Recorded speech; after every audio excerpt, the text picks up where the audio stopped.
An African proverb says, if you want to go fast, go alone. If you want to go far, go together. It's a phrase we've all heard at least once and immediately forgotten, carried away by the pace of the modern world. Because today, what matters is going fast, faster and faster, to produce, to perform, to move forward. We run, but where exactly? We run to be free, but we become slaves to our own speed. The world sells us on performance, on individual success, and we agree to run alone, each in their own lane. We tell ourselves we'll save time, that we'll avoid the complications of compromise, that we'll be more efficient. But the clock of our lives doesn't measure speed. It measures the path traveled and the hands we've held. This obsession with solo performance leads to a tragic paradox. We reach the peaks while being more isolated than ever. We find ourselves on an empty podium, with no one to celebrate the victory with. Success becomes an empty shell, a tower without foundations.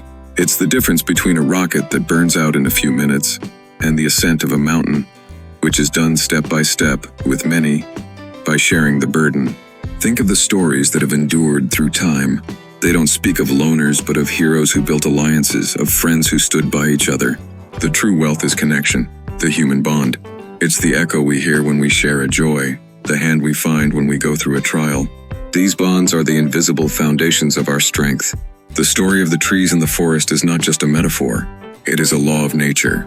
A tree that grows alone will have a short life. A forest is an ecosystem where each tree strengthens the other. Their roots are not just a network for survival. They are a silent communication, a constant exchange of resources and support. The proverb invites us to slow down, to look beyond the immediate horizon. This is not a step backward, but a rebalancing. Slowing down to connect is an act of resistance against a world that pushes us to disassociate. It's an investment in a capital that is not measured in numbers, but in roots. The time you invest in a relationship is not lost, it is gained. The day the storm arrives, speed will be useless. Only the roots we have woven will help us not to fall. They are the true measure of our strength, of our ability to last. So ask yourself a question. Is your schedule filled with appointments or with connections? A well-surrounded heart is always worth more than a saturated calendar. Because in the end, it's not the deadlines we remember, but the faces, not the numbers, but the voices, not the speed, but the companions on the road. The modern world pushes us to believe that we win by moving forward alone, but ancient wisdom whispers the opposite, that one accompanied step is better than a solitary race. So the next time you hesitate between rushing alone or walking together, remember that proverb.